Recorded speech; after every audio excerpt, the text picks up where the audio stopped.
If you're in the middle of tweeting, dumb Canadian bitch, shut up about immigrants, pause those thumbs a sec. One, I'm an American. I worked really hard and I took a test and I don't think I'll be leaving my American-born family to fuck off back to Canada. Sorry. But I will shut up about immigrants now.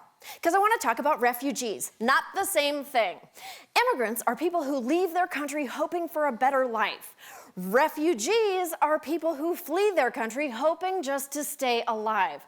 Also, refugees don't get to pick where they go. They wait patiently for any country to take them. Kind of like how some people spent prom season.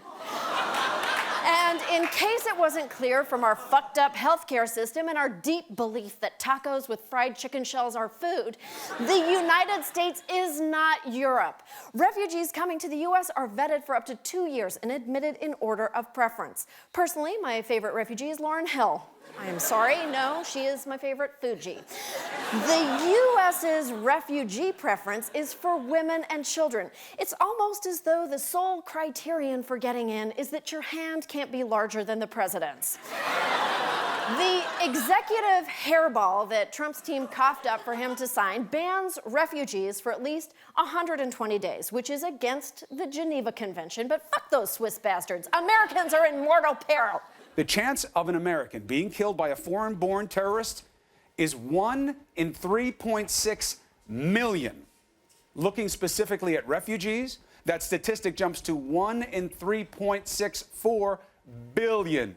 So slightly lower than your odds of getting to make out with Idris Elba while being struck by lightning. Trump's not slamming the door on asylum seekers to keep us safe. He's doing it because he said he would. They're expecting him to deliver on cracking down on Syrian refugees. Tens of thousands of Syrian refugees who are definitely, in many cases, ISIS-aligned, and we now have them in our country, and wait till you see what this is going to be, the great Trojan horse. This could be the great Trojan horse, and I don't want to be known in 200 years for having created the Trojan horse. Not the way I'd expected Trump to combine the words Trojan and whores in a sentence, but what do I know? Maybe he secretly reads Loeb classics on his golden crapper. He's a complicated man. Actually, Trump's Trojan horseshit echoes a certain Democratic president. No, more socialist. Keep going, more left. Bingo! Today's threat to our national security is not a matter of military weapons alone. We know of other methods, new methods of attack. The Trojan horse, spies, saboteurs, and traitors. Fuck you, FDR. They weren't Trojans or Nazis, they were Jewish refugees. And they definitely did have something to fear besides fear itself.